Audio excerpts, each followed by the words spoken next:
The Lord be with you and your family and your loved ones.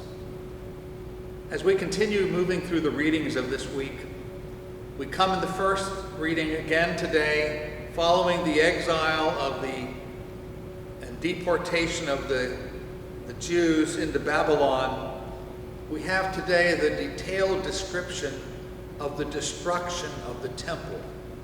You'll see in the picture that I've posted with this talk, the temple, which was the center of God's life with his people, being utterly destroyed.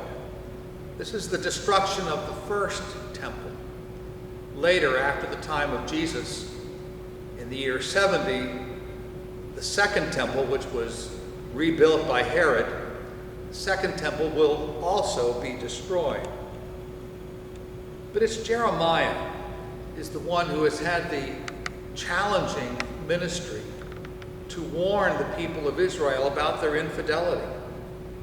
He was to proclaim and oversee, if you will, the destruction of Judah and Jerusalem, although there were many people who were opposed to what he proclaimed. His prophetic visions, which you can read in the book of Jeremiah, saw the coming of terror and horror beyond imagining. In fact, the psalmist, a psalm that would have been written when the people of Jerusalem were in exile, offers these beautiful words, and I'm sure you will be reminded of them, and they will spark something within you about this beautiful psalm. By the rivers of Babylon, there we sat and wept when we remembered Zion, which is the kingdom, Zion, which is Jerusalem. On the willows within it, we hung up our lyres, our harps. For there our captors requested words of song from us. And with our lyres playing joyous music, sing for us from Zion's songs. But we respond, how can we sing a song of joy upon an alien's soil? If I forget you, O Jerusalem, let my right hand forget its skill. Let my tongue cleave to its palate if I fail to remember you.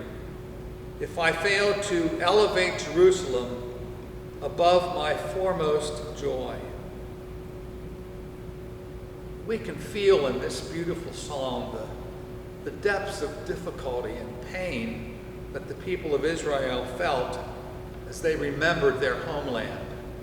Surely that same remembrance is felt by those who have become exiles in our own country. I mentioned that yesterday. Those who have come to this land, although it's not their homeland. Those who have traveled because of war, traveling to Europe from Syria and from Iraq, and all of the places in which home, which is so important to us, has been snatched from the lives of good people.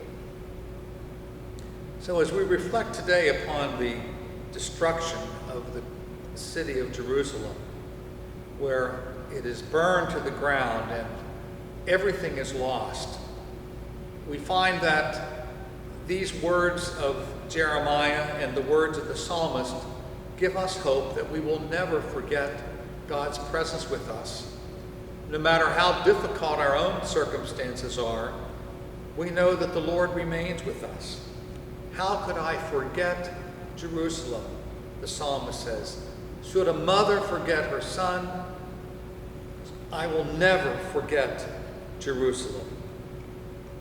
May God bless us with this great faith that we have, that God is always with us, no matter what tragedies or difficulties come upon us.